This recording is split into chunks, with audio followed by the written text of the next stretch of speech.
ভগবান শিব শঙ্করের জয়, ভগবান গণেশ ঠাকুরের জয়, ভগবান নারায়ণের জয়, ভগবান সূর্যদেবের জয়, মাতা দুর্গা পার্বতীর জয়, গাই মাতার জয়, মাতা সরস্বতীর জয়, ৩৩ কোটি দেবতার জয়, ভগবান রাম, ভগবান সীতা,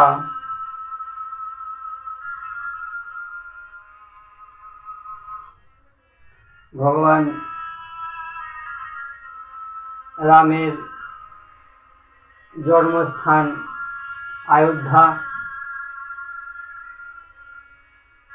অযোধ্যাতে ভগবান রাম জন্ম নিয়েছিলেন,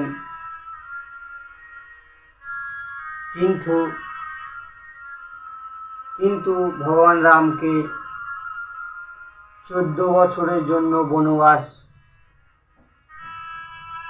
যেতে হয়েছিল। কারণ ভগবান রাম নিজের কপালে ভাগ্যে লিখে নিয়ে এসেছিল। কারণ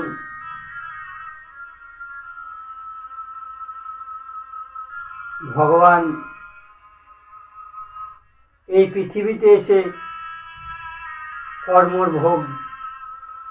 কর্মর ফল পেয়েছে। আগের জন্মে আমরা যে কাজ করেছি তার পূর্ণ ফল ও খারাপ ফল দুটোকেই ভোগ করি। মানুষ চাইলে সব কিছু হয় না, কিন্তু মন চাইলে সব হয়। আমি যদি বলি ভগবানের নাম জপ সব সময় করব, তাহলে করা হবে। কারণ ভগবানের নাম, রাম নাম, কৃষ্ণ নাম মনে মনে সব সময় জপ করা হয়।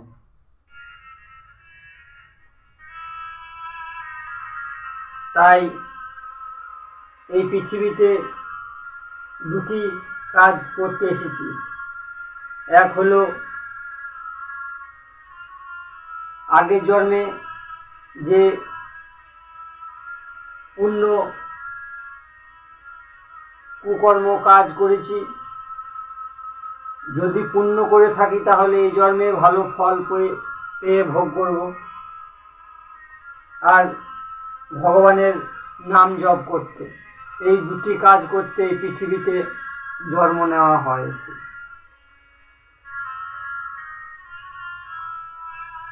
অযোধ্যার রাজা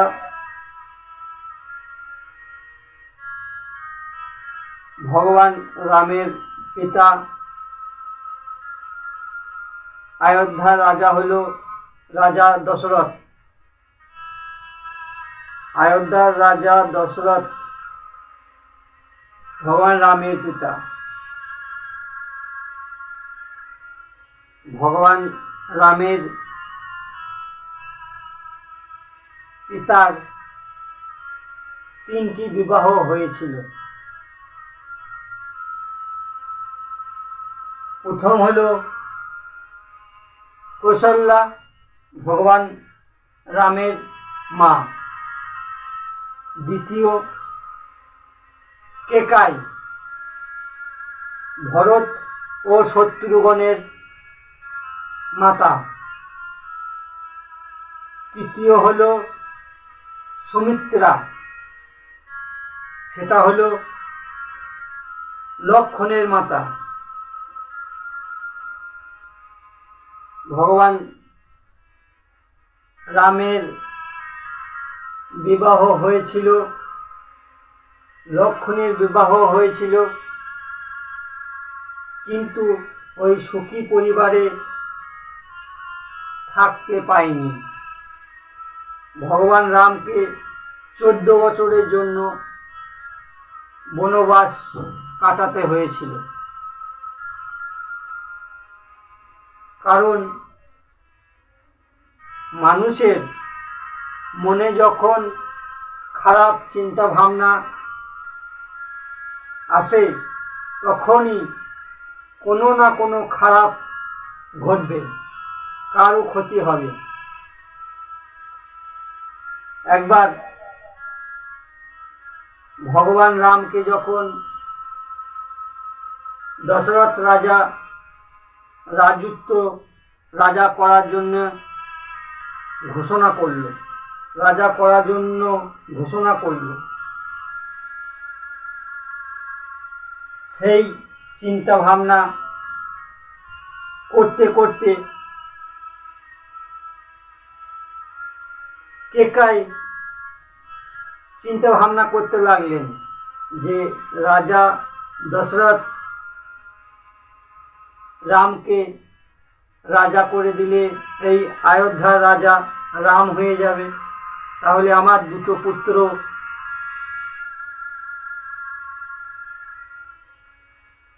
কি করবে? ভরত শত্রুঘ্ন। দেখুন মাতারা, মা নিজের সন্তানকে কোনোদিনও আলাদাভাবে দেখে না, কারণ মায়ের সব সন্তান সমান। মাতার ও পিতার 4টি ছেলে হলে যেমন বড় ছেলেও সমান, মধ্যম ছেলেও সমান, ছেলেও সমান ও ছোট ছেলেও সমান।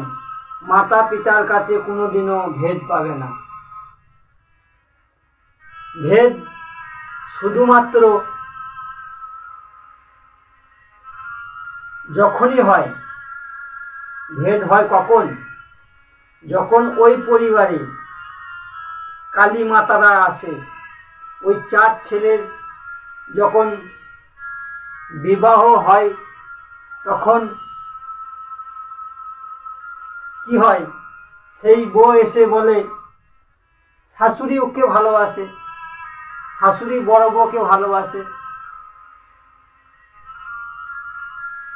শাশুড়ি মধ্যম বউকে ভালোবাসে, শ্বশুর ছোট ছেলেকে ভালোবাসে।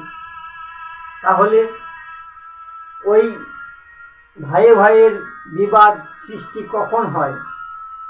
যখন ওই 4 ছেলের বিবাহ হওয়ার পর যে মাতা কালীরা চলে আসে, তখন বিবাদ হয়ে, ছেলের সঙ্গে বিবাদ হয়ে ভেদাভেদ হয়। তার আগে কোনোদিনও মাতার 4টে 5টা 6টা ছেলে মাতা পিতার কাছে কোনোদিনও ভেদাভেদ নেই, কারণ মা 4টে ছেলেকে সমানভাবে দুধ খাইয়ে মানুষ করেছে। কোনোদিনও কাউকে যে বড় ছেলেকে বেশি খাইয়েছে, মধ্যম ছেলেকে খায়নি, তা না। মাতা পিতা সবারই কাছে সমান, কারণ মাতা পিতা কোনোদিনও নিজের ছেলেকে আলাদা ভাবতে পারে না, তার 4 ছেলেই সমান। তাই কেকাই তখন চিন্তা ভাবনা করলো যে আমার পুত্র ভরত শত্রুঘ্ন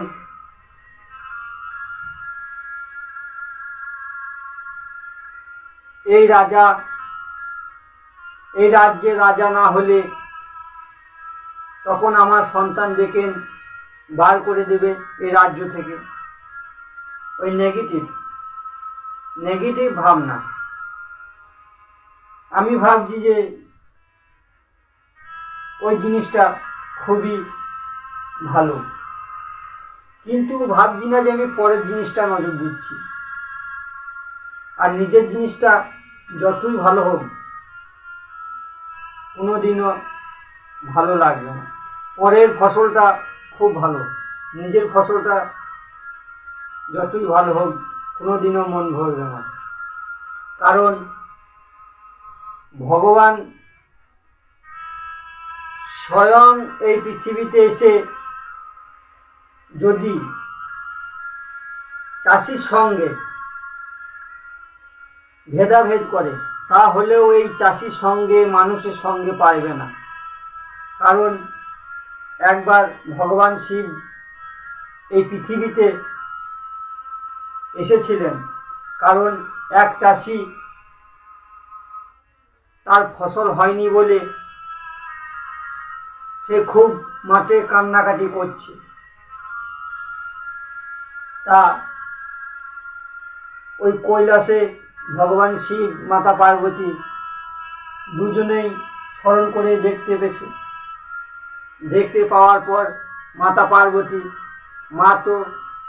মায়ের মন তো নরম হবেই যে আমার সন্তান কষ্ট পেয়েছে। তখন মাতা পার্বতী দুর্গা দেবী ভগবান শিবকে বললেন, হে প্রাণনাথ শিবশঙ্কর,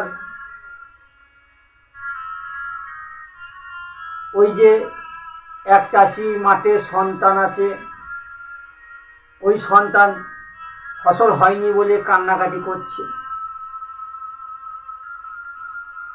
ভগবান শিব বলল, পার্বতী তুমি ওর চোখে জল দেখে ভেবে নিও না যে ও কষ্ট পাচ্ছে, কারণ ওর ফসল হয়েছে তা সত্ত্বেও কাঁদছে, চোখে জল বার করছে। মাতা পার্বতী ভগবান শিবকে বললেন যে তাই কখনো হয় নাকি? সেই বলার পর ভগবান শিব তখন মাতা পার্বতীকে বললেন, বেশ ঠিক আছে পার্বতী, তুমি এখান থেকেই দেখো ওই চাষি কীরকম চালাক আর চতুর, কত লোভী। সেই বলে ভগবান শিব চলে গেলেন সেই চাষির কাছে।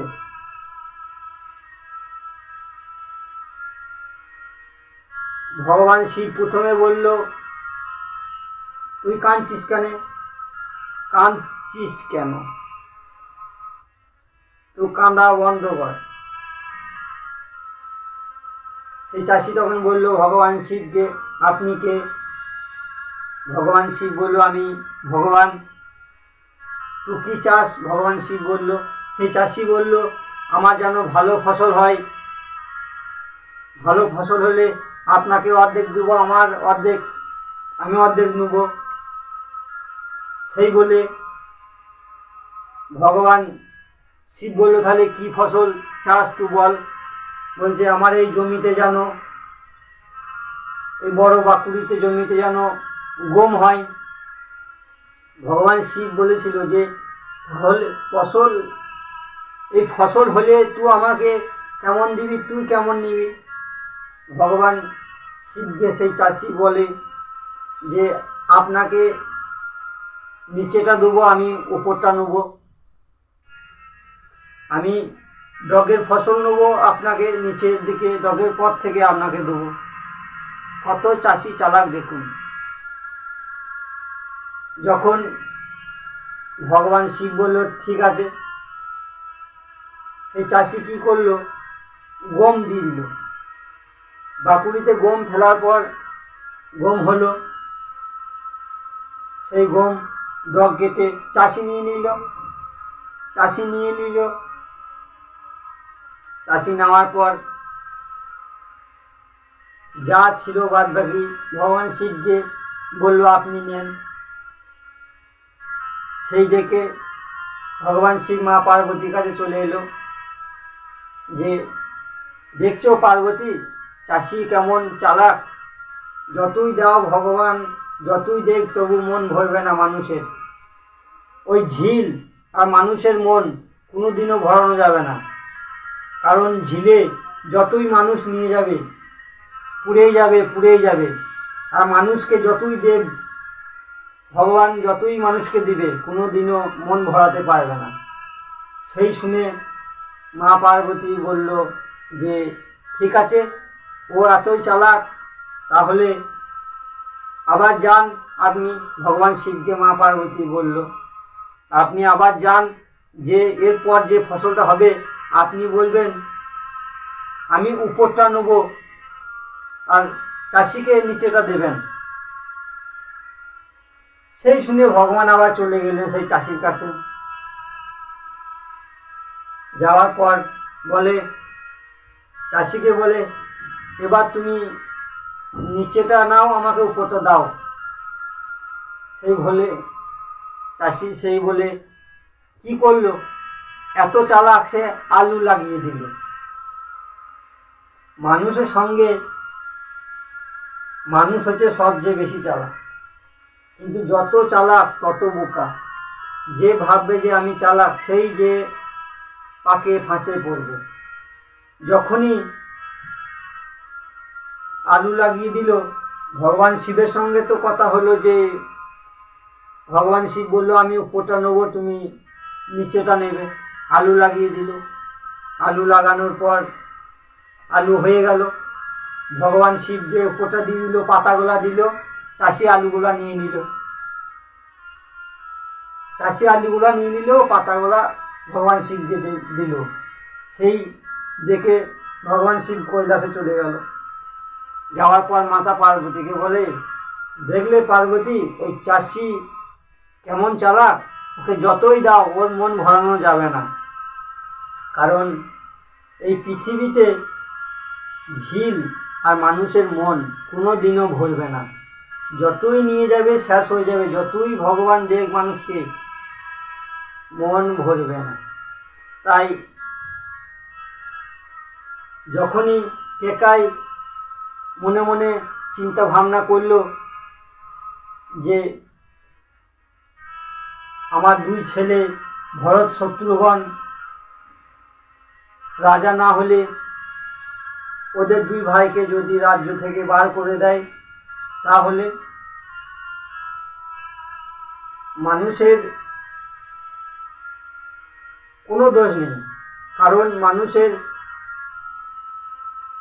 মনের দোষ। ওই মানথারা ওই কেকাইকে উল্টো পাল্টা বুঝিয়ে দিল। কেমন যে রাম রাজা হয়ে গেলে ভরত শত্রুঘ্নকে এই রাজ্য থেকে বার করে দেবে। এই মানুষের মনে শুধু এই মানথারাই পরিচালনা করে, কারণ মানথারা সব পারে, ভালো ভাবতে পারে, খারাপও ভাবতে পারে। মানথারা আর কেউ নাই, নিজের মনকে বলা হয় মানথারা, সংস্কৃতে বলা হয় মানথারা। যখনই ওই মানথারা কেকাইকে মনে মনে উল্টো পাল্টা বুঝিয়ে দিল, তখনই কেকাই মাইয়া যে গেলেন দশরথ রাজার কাছে। দশরথ রাজার কাছে যাওয়ার পর কেকাই মাইয়া দশরথ রাজাকে বলে যে আপনার সঙ্গে আমার কিছু কথা আছে। তখনই দশরথ রাজা বললেন, কেকাই তুমি বলো। সেই সঙ্গে কেকাই মাইয়া বললেন দশরথ রাজাকে যে আপনি একটা কথা দেন, যে আমি যেটা চাইবো সেটাই দেবেন, কারণ আমি যেটা চাইবো সেটাই দেবেন, কথা ফেলাতে পারবেন না। দেখুন পরিবারে কি পরিচালনা। তখন দশরথ রাজা কেকাইকে কথা দিয়ে দিল যে ঠিক আছে, তুমি যেটা বলবে সেটাই আমি দেব। সেই বলে দিব্যি খেয়ে নিল। যখন বলল আমি চাই আমার ছেলে ভরত শত্রুঘ্ন দুজনের মধ্যে রাজা হবে, আর ওই রাম 14 বছরের জন্য বনবাসে যাবে। সেই শুনে রাজা দশরথ পুত্র শোকে নিচে পড়ে গেলেন। পিতার এক ছেলে, 4 ছেলের মধ্যে যদি এক ছেলে না থাকে, পিতা কি সহ্য করতে পারে? পিতার কত কষ্ট হয় সেটা পিতাই জানে। কারণ পিতা চায় আমার সন্তান আমার কাছে থাকুক, কিন্তু এখনকার পিতা সেটাই চায়। কিন্তু এখনকার ছেলেরা কি ভাবছে, মাতা পিতাকে বড় বোঝা, এটাই ভাবে যে মাতা পিতার বয়স হয়ে গেছে, মাতা পিতা তো আর কোনো কর্ম করতে পারবে না। এখনকার ছেলে পিলে সেটাই ভেবে মাতা পিতাকে আর সেরকম গ্রাহ্য করে না। মাতা পিতা ওদের আশীর্বাদে একটা গরিব, একটা অশিক্ষিত ছেলে সে শিক্ষিত হতে পারে, এক গরিব সে কোটিপতি হতে পারে। কারণ ওই মাতা পিতার হাতে চরণে ভগবানের আশীর্বাদ। তাই মাতা পিতাকে যে কষ্ট দিবে, যে গুরু বলে না মেনে অসম্মান করবে, সে জীবনে কোনোদিন সুখী হবে না। আর যে বাড়িতে মাতা পিতাকে সম্মান করা হয় না, সে বাড়িতে কোনোদিন উন্নতি হয় না। কারণ মাতা পিতা হচ্ছে এক গুরু হচ্ছে 4টি।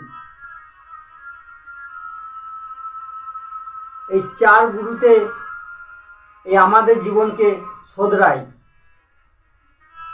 প্রথম গুরু হচ্ছে মাতা ছোট থেকে বড় করে শিক্ষা দেওয়ার মতো স্থানে পৌঁছিয়ে দেয়। দ্বিতীয় গুরু হচ্ছে পিতা কর্ম করে এনে ছেলে কি খাবে কি পড়বে সেই শিক্ষা দিয়ে ছেলেকে বড় করে। তৃতীয় গুরু হচ্ছে শিক্ষাগুরু, মাস্টার, শিক্ষক, যে ছাত্রকে কিভাবে সৃষ্টি করে বড় করবে, তৃতীয় গুরু শিক্ষক। আর চতুর্থ গুরু হচ্ছে ধর্মগুরু, যে উচিত পথে ভগবানের চরণে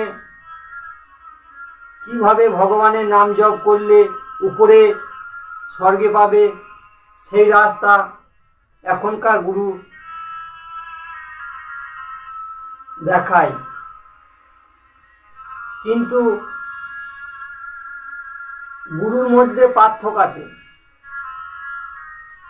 কিছু গুরু শুধুমাত্র ভাবে যে আমি গুরু দক্ষিণা দিলাম, গুরু শিষ্যটা দিলাম, গুরু হয়ে মন্ত্র দিলাম, সে শিষ্য আমার যা করছে করুক গো। সে গুরুদের বলছি আমি, শাস্ত্রে বলছে আপনি যাকে গুরু দিবেন আর যে গুরু মন্ত্র নেবেন, সে 100 বার চিন্তা ভাবনা করবেন। কারণ গুরুকে ভালো করে বাজিয়ে দেখবেন আর শিষ্য গুরুকে ভালো করে বাজিয়ে দেখবেন। কারণ আপনি যাকে গুরু মন্ত্র দিবেন সেই শিষ্য যেন খারাপ কাজে লিপ্ত না থাকে, যেমন মদ, বেশ্যাবৃত্তি। কারণ সে যে খারাপ কাজ করবে, মদ খাবে, মারপিট করবে, সেই পাপ সেই গুরুর মাথায় চাপবে, অর্ধেক ভাগ পাবে। আর এমন জনাকে গুরু শিষ্য দিবেন যেন সে ভগবানের নাম জপ করে সে ভালো কাজ করে, তাহলে তার পুণ্য সেই গুরু পাবে। গুরু করতে গেলে গুরুকে ভালো করে বাজিয়ে দেখতে হবে, যে সারাদিন গুরু তো আমার ভালোই আছে, রাতেও দেখতে হবে। তাই কেকাই মাইয়া যখনই দশরথ রাজাকে বললেন, দশরথ রাজা তো নিচে শুয়ে পড়লেন সন্তান শোকে।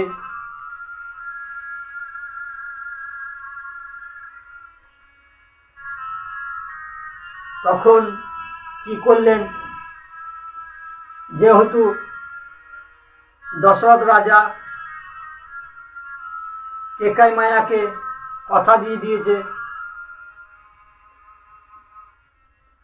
দশরথ রাজা তো জানতো না যে ভগবান রামকে 14 বছরের জন্য বনবাস পাঠাবে। কারণ কথা দেওয়ার আগে 100 বার ভাবনা চিন্তা করতে হবে, যে এখনকার বোরা মিষ্টি করে কথা বলবে, দিয়ে স্বামীর কাছে কথা নিবে, যে কথা দাও তুমি এটা দিবে।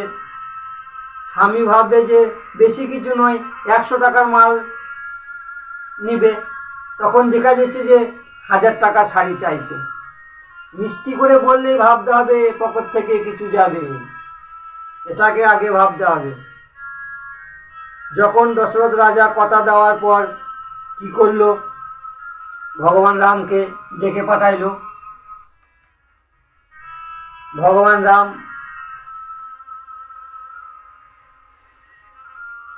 আসবে, ভগবান রামকে যখন ডেকে পাঠাইলো, ডাকতে কে গিয়েছে সেটা দেখুন। ভগবান রামের বাড়ির লোক, বাড়ির চাকর। কারণ দশরথ রাজার বাড়ির মালি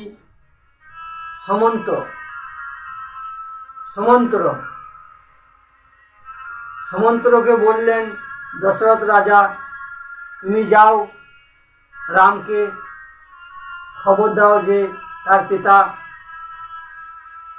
তাকে ডেকে পাঠিয়েছে।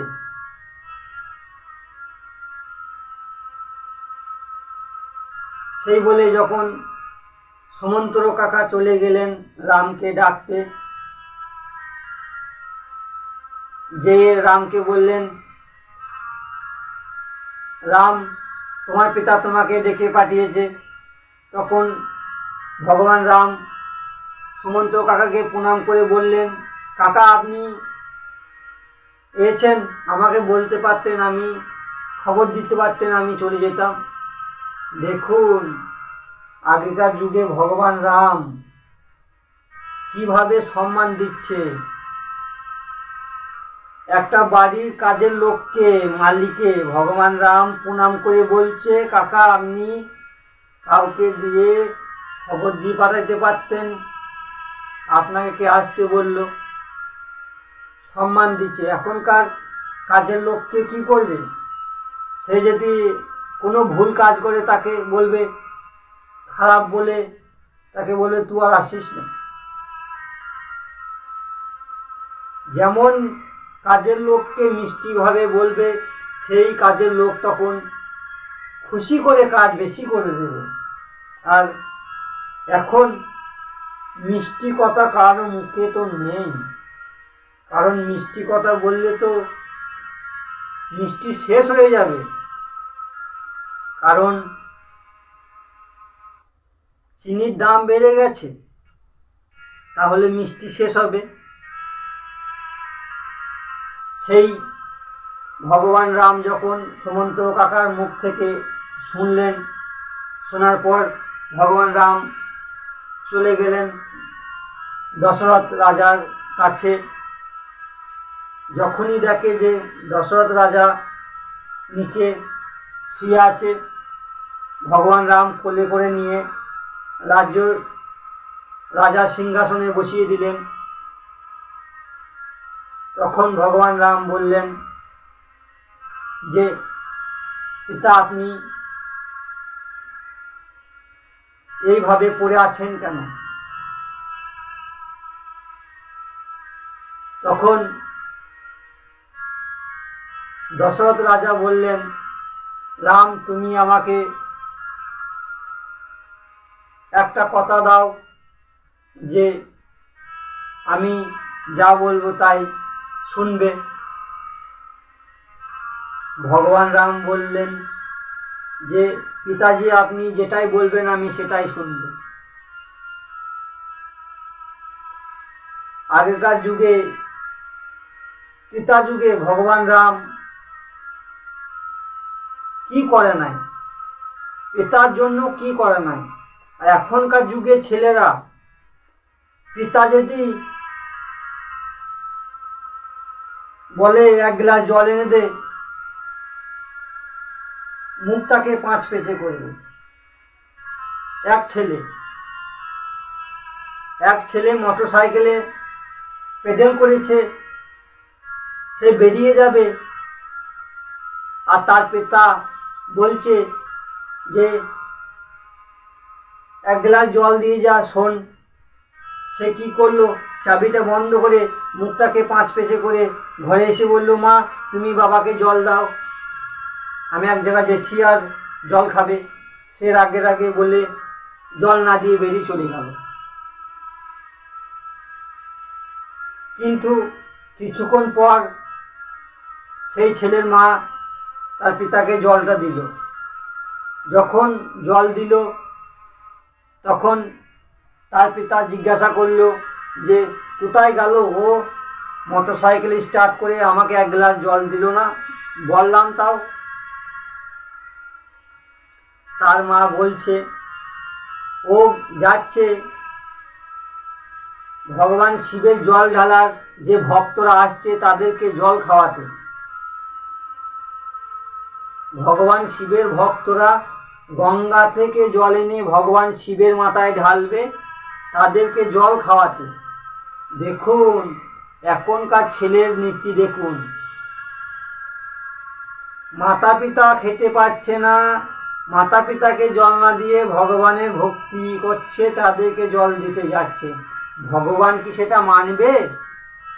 আগে মাতা পিতাকে তুমি গুরু বলে স্মরণ করো, তবে তো ভগবানকে তুমি মানবে। মাতা পিতাকে জল না দিয়ে সে যাচ্ছে যে ভগবানের ভক্তরা আসছে জল দিতে যাব। মাতা পিতাকে আগে জলটা দে, তবে তো ভগবানের ভক্তি করে ভগবানের ভক্তদের খাওয়াবে।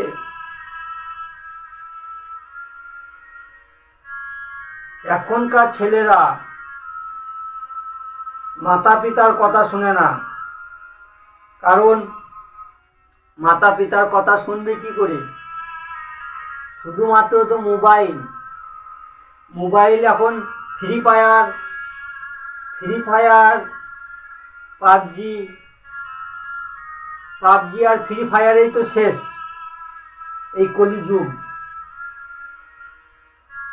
মাতা পিতার কথা না শুনে চলে যাচ্ছে। তাই ত্রেতা যুগে ভগবান রাম পিতার কথা শুনে, ভগবান রাম বলেছিল যে আপনি বলুন কি করতে হবে। তখন ভগবান রামকে দশরথ রাজা বললেন যে রাম,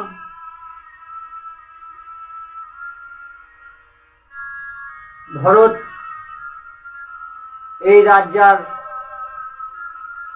রাজ্যের রাজা হবে। তখন ভগবান রাম খুশি হয়ে বলল, এটা আমার মনের কথা আপনি বললেন, তার পিতাকে বললেন।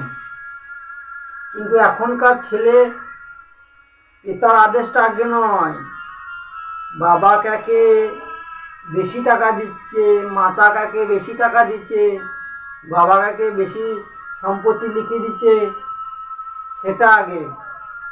কিন্তু সমান করে দেখতে হবে, সমানভাবে দিতে হবে। আগেকার যুগে যখন ত্রেতা যুগে যখন ভগবান রাম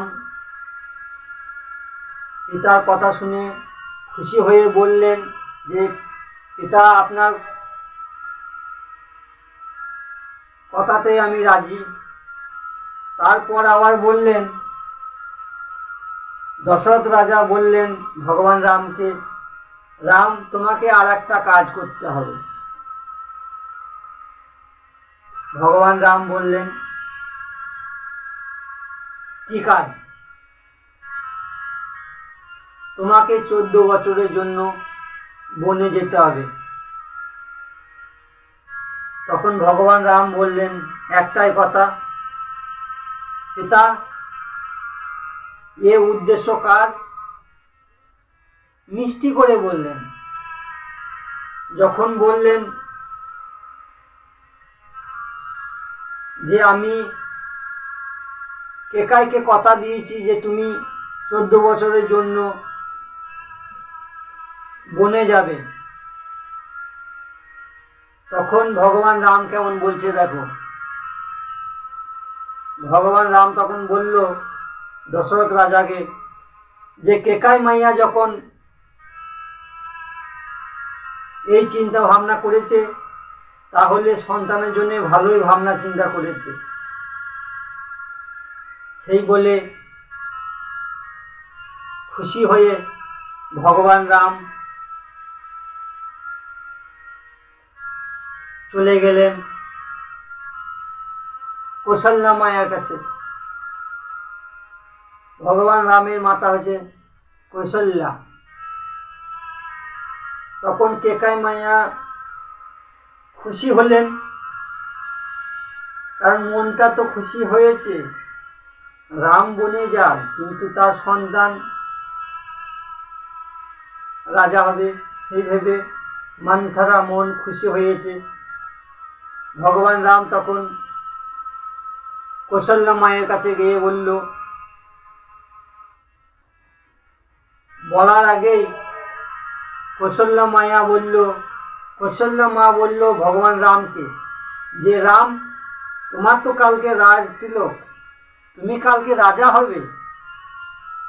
ভগবান রাম তখন বললেন, হ্যাঁ মাতা, আমার 14 বছর বনবাসের রাজ তিলক, 14 বছর বনে যাওয়া রাজা। সেই শুনে কৌশল্যা মাইয়া বলে, মাতা বলে যে রাম তুমি কি বলছো? রাম তুমি কি বলছো? ভগবান রাম তখন বলছে, হ্যাঁ কেকাই মাতা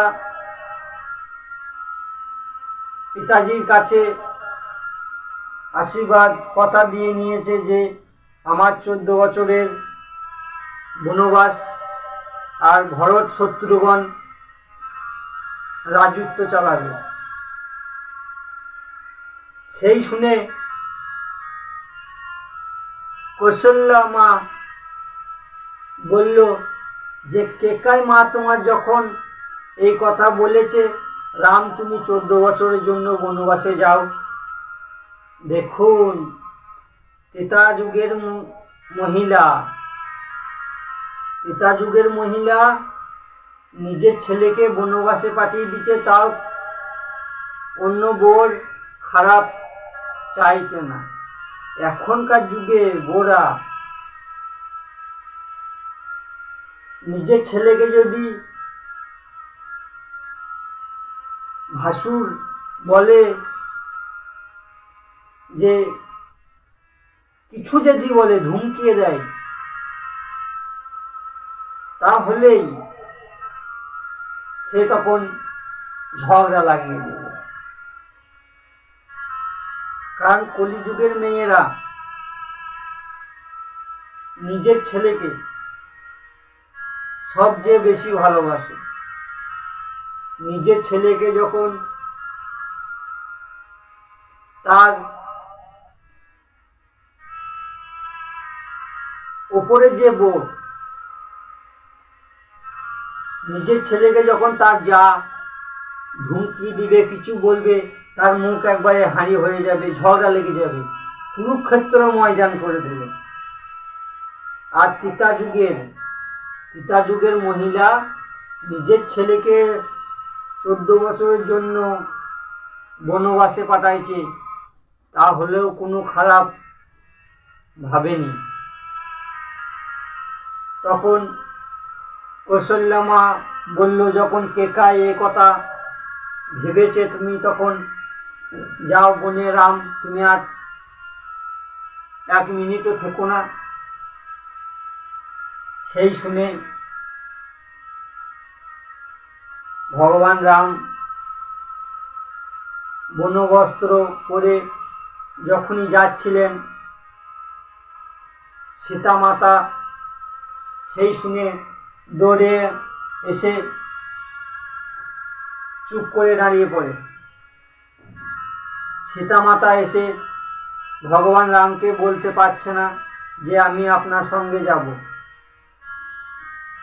ত্রেতা যুগের মহিলা, ত্রেতা যুগের বউরা দেখো, এখনকার যুগের বউ, এখনকার কলিযুগের বউকে যদি বলা হয় আমি মেলা দেখতে যাচ্ছি, তোমাকে যেতে হবে না, তাহলে এই কুরুক্ষেত্র ময়দান, হ্যাঁ তুমি কি করতে যাবে, কি আছে, সেই বলে তো কুরুক্ষেত্র আরম্ভ হয়ে যাবে। আর ত্রেতা যুগের মহিলা মাতা সীতা কিছু না বলতে পেরে পায়ের আঙুল দিয়ে মাটি খুঁড়ছে। তখন ভগবান রাম মাতা সীতাকে বলল যে, সীতা তুমি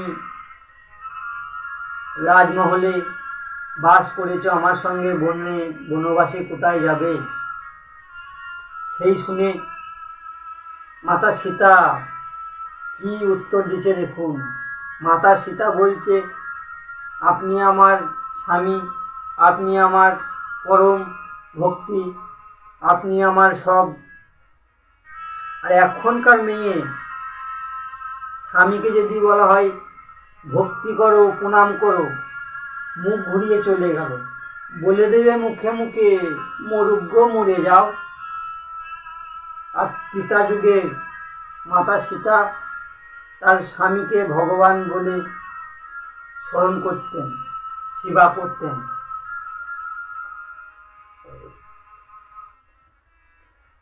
যখনই মাতা সীতাকে নিয়ে চলে যাচ্ছে ভগবান রাম,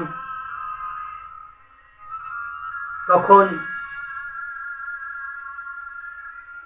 খবর পেল লক্ষ্মণ যে ভগবান রাম, যে দাদা রাম চলে যাচ্ছে বনবাসে 14 বছরের জন্য।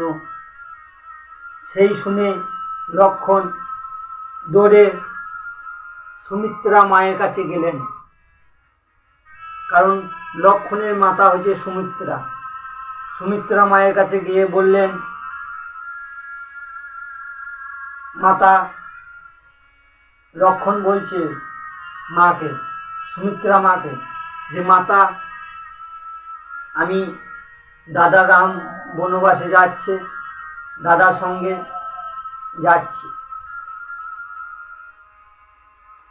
সেই শুনে দেখুন যে নিজের মায়ের পেটে ভাই নয়, তাও নিজের মায়ের পেটে ছেলে নয়, নিজের ছেলে নয়, তাও কিভাবে ত্রেতা যুগের মহিলাদের সন্তানের ছেলের উপরে কত মায়া দয়া, সেটা দেখুন। তখনই সুমিত্রা মাতা লক্ষ্মণকে বলল, লক্ষ্মণ তুমি যাও, তুমি ছোট, তুমি রামের সঙ্গে যাও, রামের সেবা করবে, তোমার মাতা সীতার সেবা করবে, কারণ রামের সেবা, সীতার সেবা তুমি করবে, তুমি ছোট, ওদের সঙ্গে থাকবে, আর নারী আর ঘুম ত্যাগ করবে। সেই শুনে ভগবান রামের সঙ্গে যাওয়ার লেগে লক্ষ্মণ ছুটে যায়। যখনই দরজা থেকে বেরোবে, তখনই দরজার সামনে উর্মিলা দেবী চলে এলেন ভগবান লক্ষ্মণের সামনে। কারণ উর্মিলা লক্ষ্মণের স্ত্রী, লক্ষ্মণের বউ। উর্মিলা এসে বলল যে আপনি জলের ঘটি, জলটা আপনি নেন, জলটা খান। তখন ভগবান রামের সঙ্গে যাওয়ার জন্য লক্ষ্মণ বলল যে উর্মিলা, আমি এই জল 14 বছর পরে এসে খাবো।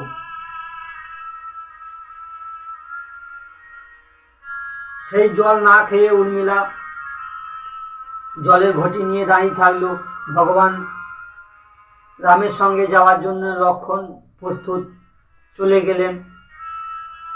সেই জলের ঘটি নিয়ে 14 বছর ওই উর্মিলা দেবী অপেক্ষা করেছিল ওই লক্ষ্মণের জন্য। আর 3টে শাশুড়িকে পালন করেছিল, শাশুড়িকে দেখাশোনা করেছিল। এখনকার বউরা তো একটা শাশুড়িকে দেখতেই তো দাঁতে খেয়ে নিচ্ছে। কারণ শাশুড়িকে এমনভাবে বলছে 5 জনের সামনে, শাশুড়ির দুর্নাম করছে। তাহলে কি হচ্ছে, শাশুড়ির কিছু হবে না, শাশুড়ি দৌড়ে দৌড়ে বেড়াবে। কারণ ওই শাশুড়ির নামে যত কুটকাচালি দুর্নাম করবে, শাশুড়ি তত সুস্থ হবে। কারণ যার নামে দুর্নাম করবে সে সুস্থ হবে। শাশুড়িদের নামে যত বড়রা দুর্নাম করবে, শাশুড়িটা শক্ত হবে। শাশুড়িরা এখনকার কলিযুগের বউরা শাশুড়িকে ভালোবাসে না, শাশুড়ির ছেলেকে ভালোবাসে। তাই উর্মিলা দেবী সেই জলের ঘটি নিয়ে 14 বছর অপেক্ষা করে থেকে গেলেন। ভগবান রামের সঙ্গে চলে গেলেন। লক্ষ্মণ চলে যায় অযোধ্যায়। এক শিব আছে, অযোধ্যাতে এক শিবলিঙ্গ আছে। ওই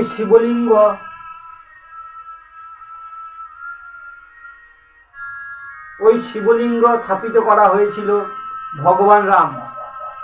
ভগবান রাম যখন বনে যায় তখন ওই শিবলিঙ্গ প্রতিষ্ঠা করেছিল। অযোধ্যায় যদি আপনারা কোনোদিনও বেড়াতে যান, অযোধ্যাতে যদি আপনারা ভ্রমণ করতে যান, তাহলে জানতে পারবেন যে ওই অযোধ্যার শিবলিঙ্গ ভগবান রাম প্রতিষ্ঠা স্থাপিত করেছিলেন। ভগবান রাম নিজের পিতার মাতার কথা শুনে 14 বছরের জন্য বনবাসে যাচ্ছে। এখনকার ছেলেকে যদি পড়তে বলা হয়, সে মোবাইল দিয়ে সারাদিন গেম খেলাবে, পড়াবার টাইম নেই, পড়বার টাইম নেই। কি করে পড়াশোনা হবে? পড়াশোনা করতে গেলে কি করতে হবে? যে আপনার ছেলেকে বারবার বলছেন যে পড়াশোনা কর, পড়তে বস, বারবার বলে বিরক্ত হয়ে গেছেন, কি করবেন? এই টোটকাটা করুন। আপনার ছেলেকে বলতে হবে না যে পড়তে বস। কি করবে? প্রতি মাসে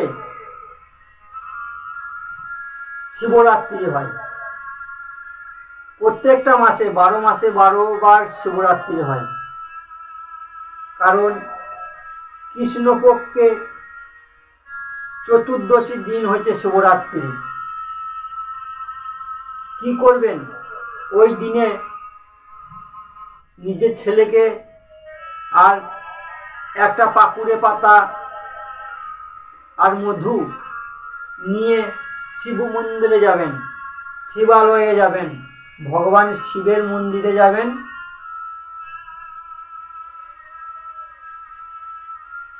বাড়ি থেকে জল নিয়ে যাবেন, জলটা ভগবান শিবের মাথায় দিবেন। দিয়ে কি করবেন? জলটা ভগবান শিবের মাথায় দিবেন, তখন এই মন্ত্রটি বলবেন, ভগবান শিবের মূল মন্ত্র, শিব পুরাণের শ্রী শিবায় নমস্তুভ্যং। জলটা ঢালবেন, তখন বলবেন শ্রী শিবায় নমস্তুভ্যং। ভগবান শিবের মাথায় জলটা ঢেলে দেবেন। তারপরে কি করবেন, ওই মধু নিয়ে যাবেন, মধুটা ভালো নেবেন, ওই মধু আর পাকুড়ে পাতা নিয়ে যাবেন, মধুটা পাকুড়ে পাতায় দিবেন, দেওয়ার পর ভগবান শিবলিঙ্গের উপরে চাপিয়ে দেবেন। তুমরুকাজি বলে, তুমরুকা বলে চাপিয়ে দেবেন। ওই পাকুড় পাতা আর মধু লেগে থাকা শিবলিঙ্গতে লাগানোর পর ওই পাকুড়ে পাতা নিয়ে আসবেন শিব মন্দিরের দরজার বাইরে।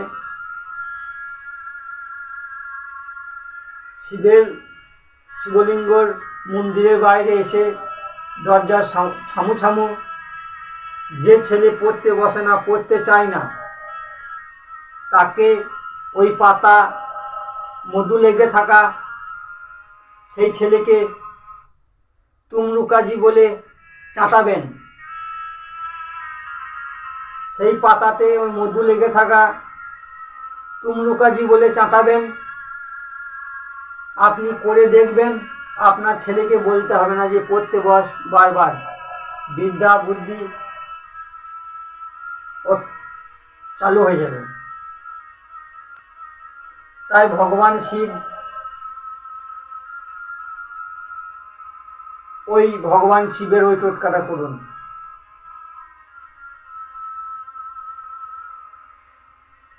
ত্রেতা যুগে ভগবান রাম পিতার মাতার কথা শুনে চলে গেলেন 14 বছরের বনবাস কাটাতে। যখন অযোধ্যা থেকে বেরিয়ে বন জঙ্গলে যেতে লাগলেন, ভগবান রামের সঙ্গে সঙ্গে পিছু পিছু অযোধ্যাবাসী সবাই যাচ্ছে কাঁদতে কাঁদতে, চোখের জল ফেলাতে ফেলাতে। ভগবান রাম দেখলেন অযোধ্যাবাসীর লোক আমার সঙ্গে সঙ্গে চলে আসছে, তাহলে কি করব? এক বট গাছের নিচে বসে পড়লেন।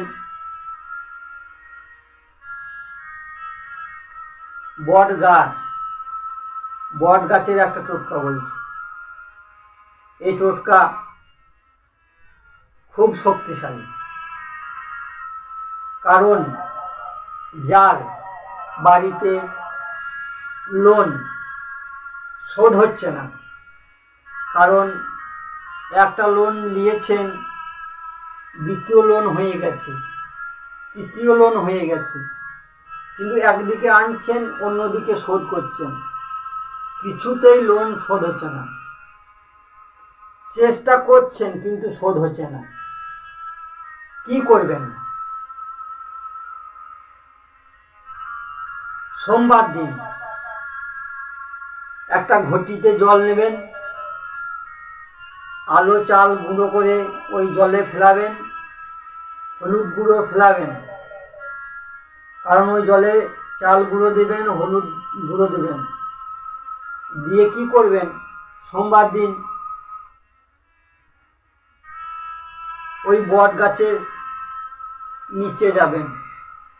একটা বট গাছ দেখবেন, যে গাছে ফল ধরে আছে সেই গাছে চলে যাবেন।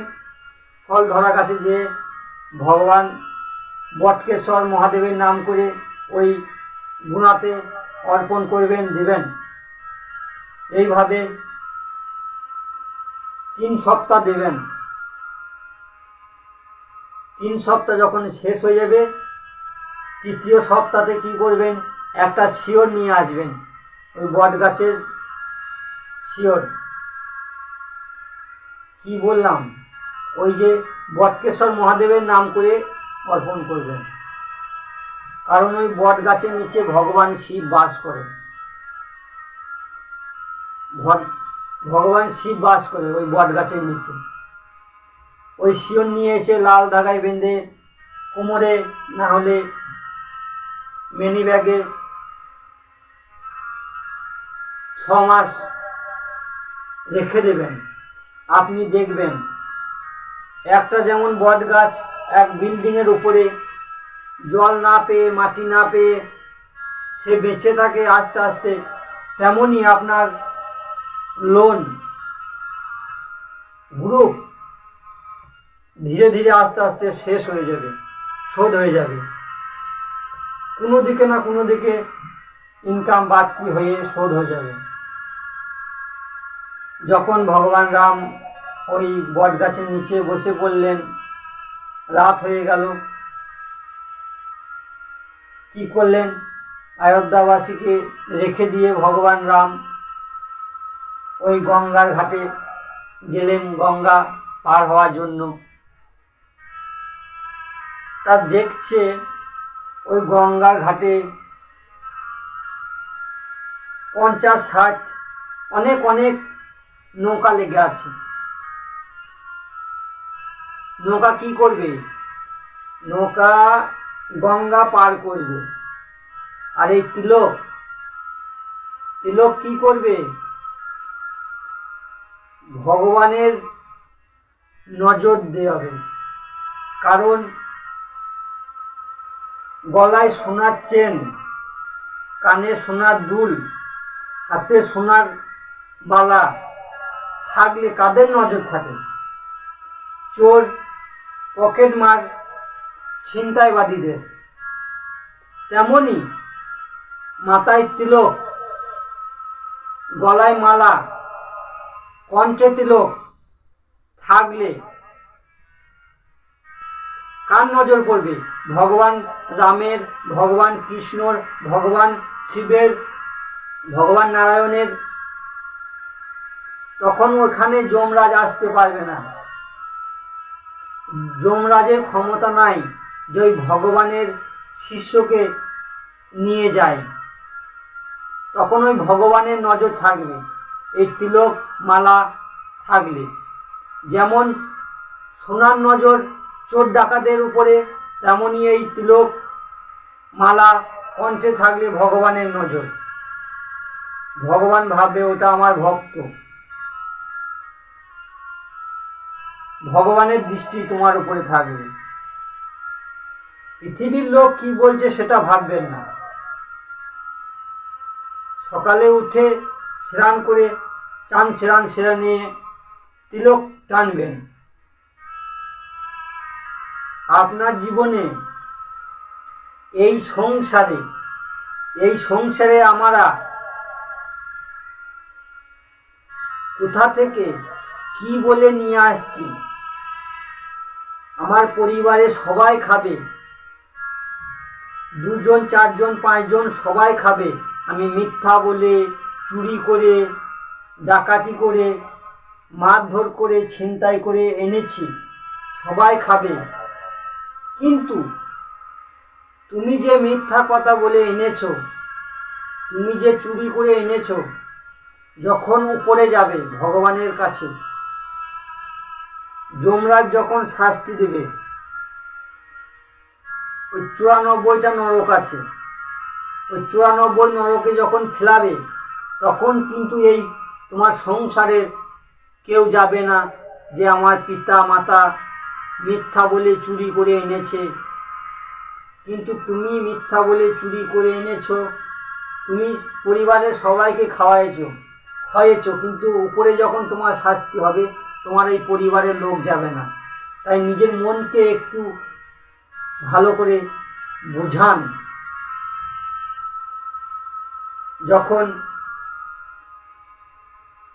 ওই গঙ্গা পার করার জন্য অনেক নৌকা লেগে আছে, কারো হয়তো ফুল লাগানো, কারো সোনা লাগানো, কারো সাজানো, অনেক অনেক নৌকা।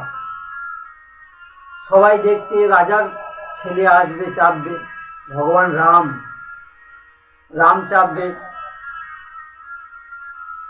সেই বলে যখন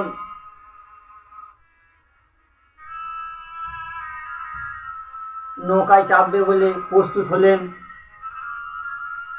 ভগবান রাম কি দেখলো যে এক লাস্ট দিকে অনেক দূরে এক নৌকাওয়ালা, ভাঙা ফুটো নৌকা, সে নৌকার জল কানি করে তুলছে, নৌকার বাইরে ফেলাইছে। সেই জল তুলছে, নৌকার বাইরে ফেলাইছে, কারণ ওই নৌকাতে ফুটো আছে। ফুটো নৌকায় কি করে পেরবে? সেই জল যখন নৌকা থেকে বাইরে ফেলিয়ে সে বসে আছে, সে তো দেখছে আমাকে তো নেবে না, কত ভালো ভালো নৌকা, কত সোনা লাগানো, ফুল লাগানো, ঝরঝরে, সেই দেখে সে বসে আছে। তখন কি করলো, ভগবান রাম সেই নৌকাওয়ালাকে দৃষ্টি দিল।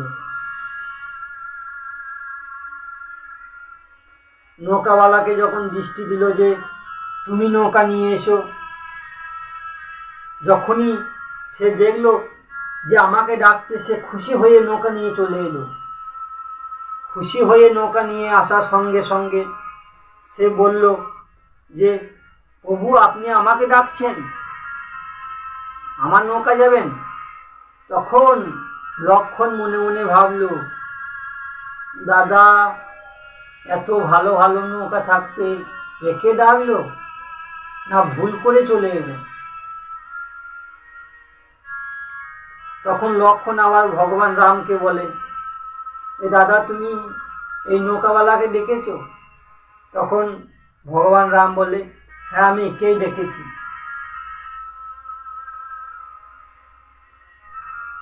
সেই বলে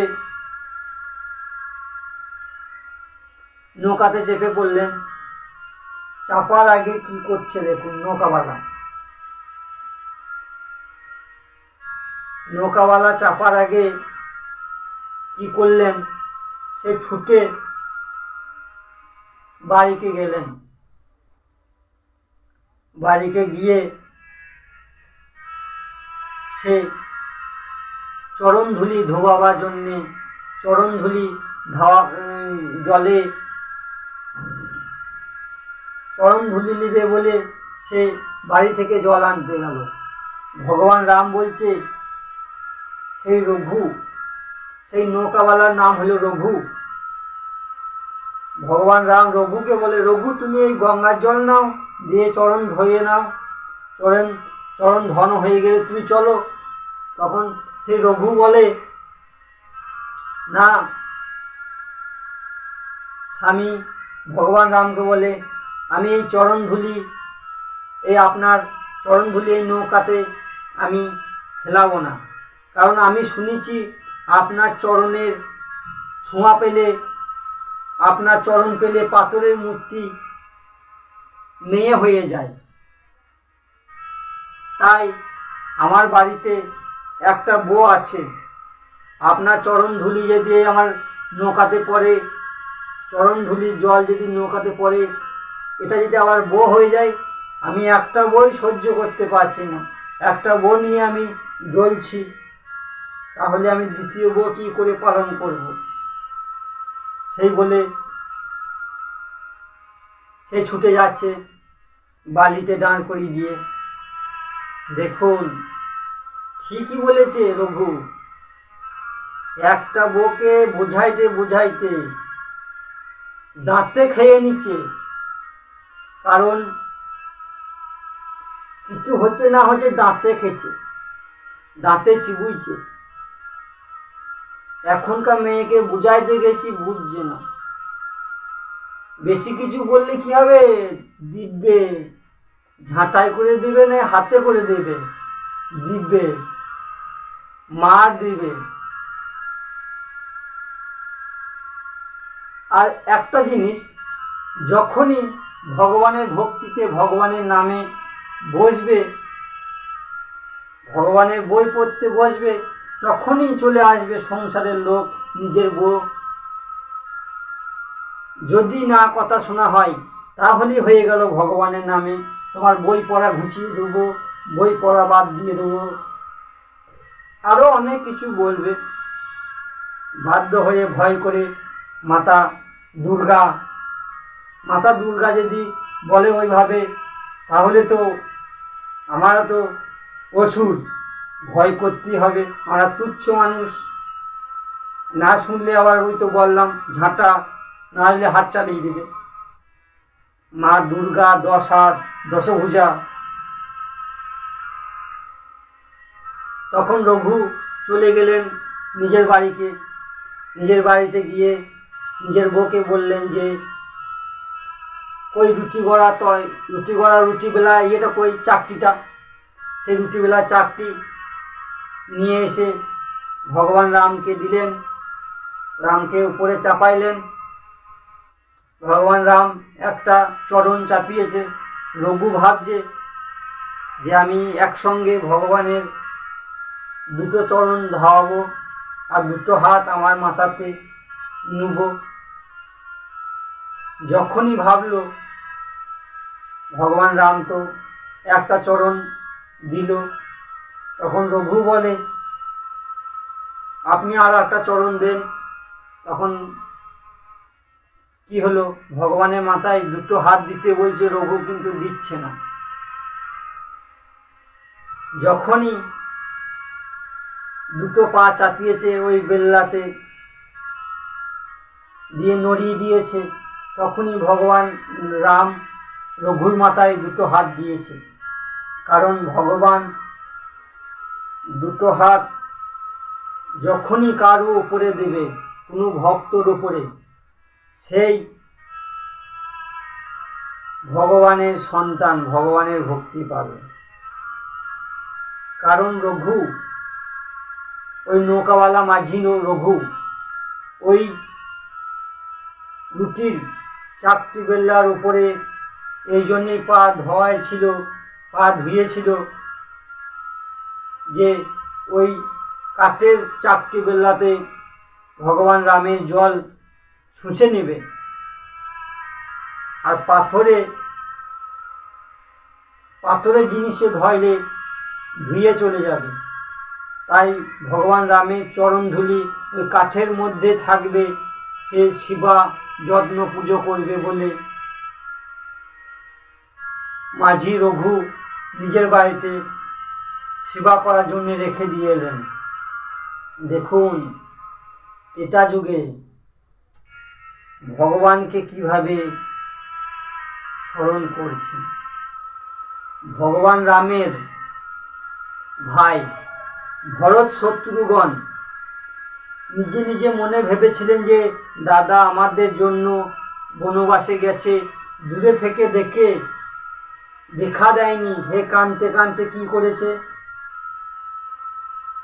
কষ্ট পাবে বলে ভগবান রামকে বলেছিল বাড়ি আসতে রাজা হওয়ার জন্য। কিন্তু ভগবান রাম আসেনি, বলেছিল যে 14 বছর আমি এই বনবাসে এসেছি, 14 বছর কাটিয়ে তারপরে যাব। তখন আসেনি। তখন ওই ভরত শত্রুঘ্ন ভগবান রামের পাদুকা, চপ্পল, খড়ম ওই নিয়ে এসেছিল। ওই খড়ম রাজ সিংহাসনে রেখেছিলেন। অযোধ্যায় আপনারা যদি রাজমহলে রাজ পরিবারে যান তাহলে এখনো দেখতে পাবেন ওই খড়ম চপ্পল ওই রাজগদিতে রাজ সিংহাসনে আছে ভগবান রামের। তখন রঘু বললেন যে ঠিক আছে চাপুন। সেই বলে নৌকাতে চাপিয়ে নিল মাতা সীতাকে, ভগবান রামকে, ভগবান লক্ষ্মণকে।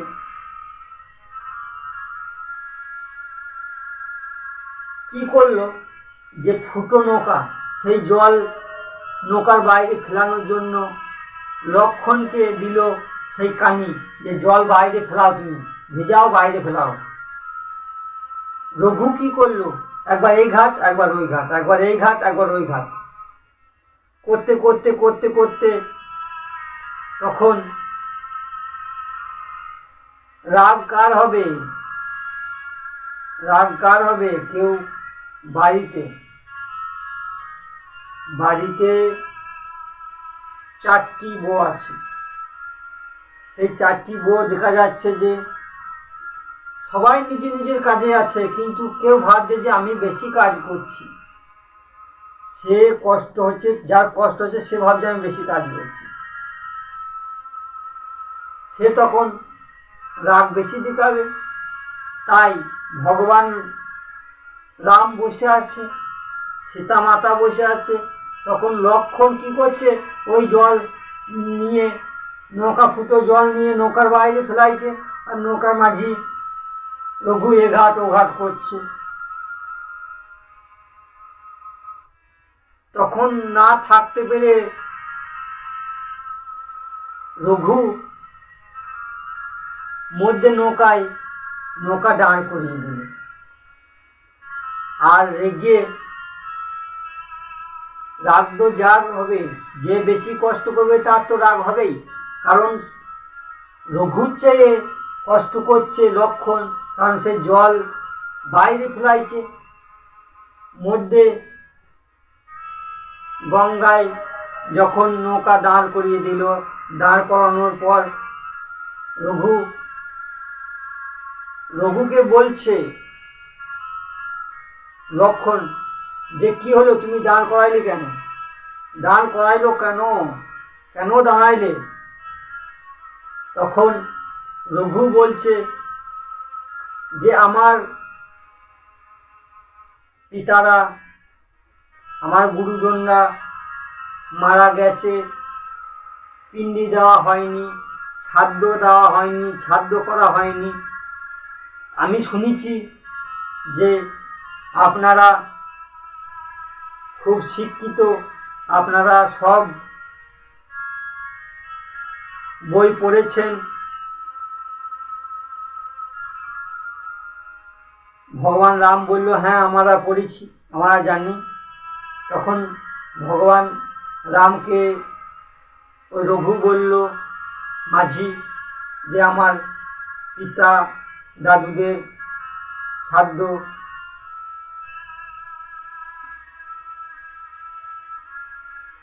মন্ত্র পাঠ করে তাদের উদ্ধার করুন। সেই বলে ভগবান রাম তার গুরুদেব, তার ইষ্টদেবদের বলে মন্ত্র পাঠ করে তাদের ক্রিয়া কাজ শেষ করলেন। কিন্তু রাগ তো হচ্ছে লক্ষ্মণের, কারণ সে জল বাইরে ফেলাইছে।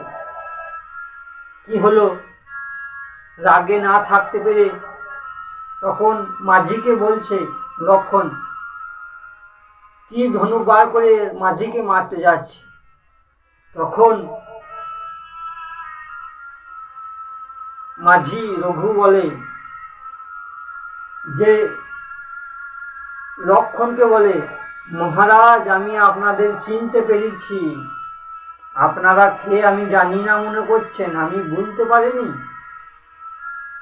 ভগবান রামকে সেই রঘু বলছে, রাম হচ্ছে নারায়ণ আর সীতা হচ্ছে লক্ষ্মী, আর আপনি লক্ষ্মণ, আপনি আর কেউ না, শেষ নাগ, যে নারায়ণের যে মুখ নিয়ে আপনি ছত্র ছায়া হয়ে থাকেন, শেষ নাগ। আমি আগে জন্মে কচ্ছপ কাছিম হয়ে আমি নারায়ণের দর্শন করতে গিয়েছিলাম, কিন্তু ভগবান নারায়ণ ঘুমাইছিল।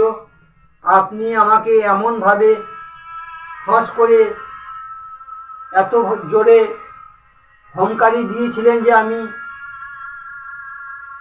জ্বলে শেষ। তাই আমি আগে জন্মে মরে গেছি, কিন্তু এই জন্মে আমি মাঝি হয়েছি।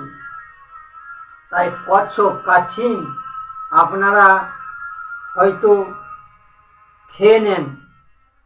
আর কেউ কেউ ভাবে যে কাছিম পেলে মেয়ে হবে, মেয়ে হবে, ভুল ধারণা। কারণ আমার বাড়িতে দুটো কাছিম আমি 1 বছর ধরে রেখেছিলাম, তারপর জলে ছেড়ে দিয়েছি। কারণ এই জন্যেই ছেড়েছি যে মাতা সীতা একটা টিয়াকে বন্দি করে রেখেছিল, সেই জন্য মাতা সীতাকে রাবণ রাজা ওই অশোক বাটিকায় বন্দি করেছিল। কারণ ওই কাছিম আর কেউ না, রঘু পুরুষ। কেউ কেউ হয়তো ভাবে যে কাছিম বাড়িতে রাখলে মেয়ে হবে, পেলে মেয়ে হবে, কচ্ছপকে খেয়ে নিচ্ছে। কচ্ছপকে, কাছিমকে আপনারা খারাপ ভাববেন না, কারণ ওই কাছিমের পিঠে বসে সমুদ্র মন্থন তৈরি করেছিল। সেই মন্থনে অমিত্র আর বিষ সৃষ্টি হয়েছিল। তাই রঘু বললেন যে আগে জন্মে আমি কাছিম ছিলাম, গেয়েছিলাম, কিন্তু আমাকে ওই শেষনাগ এমনভাবে হুঙ্কারি দিয়েছিল আমি শেষ, তাই এই জন্মে আমি মাঝি হয়েছি। আমি যেমন আপনাদের পার করছি, তাহলে আপনিও আমাদের দিন পার করবে। আপনাদের কাজ আমার কাজ একই। তখন মনে মনে ভাবছে লক্ষণ যে মাঝি হয়ে আমাকে বলছে যে ওর কাজ আমার কাজ এক। কাজ কাজ এক পিতার দুই ছেলে। একজন হয়তো মার্কেটিং করছে, মার্কেট থেকে মাল নিয়ে এসে দোকানে ভরছে, এখান থেকে ওখান, ওখান থেকে এখানে, আর একজন দোকানে আছে। কিন্তু পরিশ্রম দুজনেই করছে, কারণ যে মাল এখান থেকে ওখানে নিয়ে আসছে সে পরিশ্রম করছে, আর যে দোকানে বসে লেখা চোকা মাল দিচ্ছে সে পরিশ্রম করছে। তখন রঘু মাঝি বলল যে হে রাম, ভগবানকে বলল যে আপনাদের কাজ আমার কাজ একই। সেই শুনে লক্ষণ বলল, কেন আমরা তো অযোধ্যার রাজার ছেলে, আর তুমি তো মাঝি, তাহলে কি করে তোমার সঙ্গে আমাদের তুলনা হয়? সেই শুনে রঘু বলল যে ভগবান রামকে বলল যে আমি আপনাদের এই গঙ্গা পার করছি, আমি যখন উপরে যাব তখন আপনি আমাকে স্বর্গে নেবেন, আমাকে উপরে পার করবেন। আমি তো একটা কথা বলেই দিয়েছি, আমরা যেমন ভগবানের নাম জপ করছি তেমন উপরে আমরা পৌঁছাবো ভগবানের চরণে। তাই গঙ্গা পার যখন রঘু করলো, সে চাইলো যে আমাকেও ভগবানের চরণে পার করবেন। এই কাঠের নৌকা, একটা কাঠের নৌকা ভগবান রামকে পার করলো, সেই রঘু মাঝিকে সে স্বর্গে পার করবে। তেমনই এই আমাদের তুলসী মালা, তুলসী কাঠের মালা আমাদের উপরে পার করবে। যমরাজ আসবে না, আমাদের ভগবান নারায়ণের দূত আসবে। যমরাজ এলে মারতে মারতে নিয়ে যাবে, আর ভগবানের দূত এলে ওই যে ডুঙার মতো ভগবানের জাহাজ ওইভাবে আসবে। সেই বলে নৌকার ধারে নৌকা যখন নিয়ে যায়, তখন মাতা নিয়ে যেতে যেতে মাতা সীতা বললেন রঘু চলো। তখন রঘু বলল, হ্যাঁ মাতা আমি যাচ্ছি। কারণ একটা কথা, মিষ্টি করে, কারণ ভালোবাসা করে বললে সবাই কথা শুনবে, ভালোবাসা দিয়ে বললে। কাউকে যদি মিষ্টি করে বলো যে এই কথাটা শুনো, সে শুনবে। তেমনি যখনই মাতা সীতা বললেন, রঘু তখন গঙ্গা পার করে গঙ্গার ধারে লাগিয়ে দিলেন। তখন মাতা সীতা, ভগবান রাম, ভগবান লক্ষণ চলে গেলেন। ওপার হবে। সেই সময়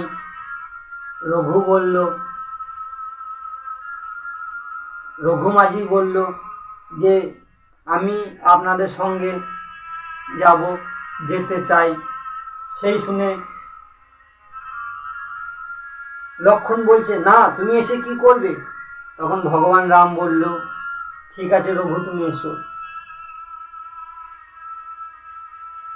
প্রথমে গেলেন ভগবান রাম সেই এক জঙ্গলে যেতে যেতে জঙ্গলে একটা কথা, আপনারা আপনাদের মনের ইচ্ছা, আপনাদের মনের বাসনা, মনের কামনা কি করে ভগবানের চরণে সম্পূর্ণ লাভ করবেন, কি করবেন? এই যে সামনে শিবরাত্রি আসছে, পয়লা মার্চ, 16ই ফাল্গুন, কি করবেন? ভগবান শিবের মন্দিরে যাওয়ার আগে এই জিনিসগুলি প্রস্তুত করে নেবেন। একটা আলো চাল, নিখুঁত, যেন ভাঙা না থাকে। দ্বিতীয়ত একটা বেলপাতা, বেলপাতাটাও খেয়াল করবেন যেন ফুটো ফাটা না থাকে, পোকাতে যেন না কাটে। কি করবেন? শিব মন্দিরে গিয়ে শিবরাত্রির দিনে 12টার সময় যাবেন। 12টার সময় যাওয়ার পর ওই শিবলিঙ্গতে ওই আলো চালটা প্রথমে দিবেন, দিয়ে মনের ইচ্ছাটা স্মরণ করার সঙ্গে সঙ্গে মনের ইচ্ছাটা স্মরণ করবেন, বেলপাতাটা ওই চালের উপরে চাপাবেন। চাপানোর সময় একটা জিনিস খেয়াল করবেন, যেন ওই বেলপাতার ডাঁট, ওই বেলপাতার ডাঁটি যেন আপনার দিকে মুখটা থাকে। ওই আলো চালের উপরে যখন আপনার মনের ইচ্ছা স্মরণ করে বেলপাতাটা ওই চালের উপরে রাখবেন, তখন আপনার দিকে যেন ওই বেলের ডাঁটটা আপনার দিকে থাকে। স্মরণ করে রাখলেন। তারপরে ওই 1 ঘটি জল নিয়ে যাবেন বাড়ি থেকে, দিয়ে চতুর্দশী দিনের কথা বলছি, এই মহাশিবরাত্রির দিনে 1 ঘটি জল নিয়ে যাওয়ার পর কি করবেন? ওই জলটি চন্দ্রমৌলি ভগবান নাম স্মরণ করে ভগবান শিবলিঙ্গর উপরে দেবেন। চন্দ্রমৌলি ভগবানের নাম করে ওই ভগবান শিবলিঙ্গর উপরে জলটি অর্পণ করবেন। তারপর ওই জলটি নিয়ে চোখ দুটোতে লাগানোর সময় নিজের মনের ইচ্ছাটা স্মরণ করবেন। তারপর মাথায় নিয়ে চলে আসবেন, মাথায় হাত বুলিয়ে চলে আসবেন। সামনে শিবরাত্রি, ভগবান শিবের সামনে বছর ফাল্গুনে শিবরাত্রি আস্তে আস্তে সেই মনের ইচ্ছা আপনার সম্পূর্ণ হবে। আর একটা কথা, যে উপায় টোটকা করবেন পরিষ্কার মনে করবেন, ভগবানের ভক্তিতে করবেন। ভগবানের উপরে ভরসা করলে কোনো দিনও ব্যথা যাবে না। আর মনে মনে ভাববেন হবে কি হবে না, তখন ভগবান ভাববে তো এ আমাকে বিশ্বাস করে না। বিশ্বাস হচ্ছে বড় জিনিস। ভগবানের নাম করে বিশ্বাস করে করবেন। আমার কথা কি বলছেন? আমি তো তুচ্ছ মানুষ। শাস্ত্র বলছে, শাস্ত্রে যেটা বলে ওই টোটকা, শাস্ত্রে বলছে যে ভগবানকে বিশ্বাস করো, ভগবানের উপরে বিশ্বাস করে এই টোটকা করো। তাই আপনারা ভগবানকে বিশ্বাস করে যে উপায় টোটকা করবেন ভগবানের উপরে, ভগবানকে বিশ্বাস করে করবে যে হ্যাঁ ভগবান আমার এই কাজ সম্পূর্ণ করবে। আর একটাই মন্ত্র জপ করবে শিব পুরাণের, ভগবান শিবের মূল মন্ত্র শক্তি মন্ত্র, শ্রী শিবায় নমস্তুভ্যাম, শ্রী শিবায় নমস্তুভ্যাম, এই মন্ত্র জপ করুন। ভগবানের মন্ত্র, ভগবান আপনাদের দুঃখ সব শেষ করে দেবে ভগবান শিব।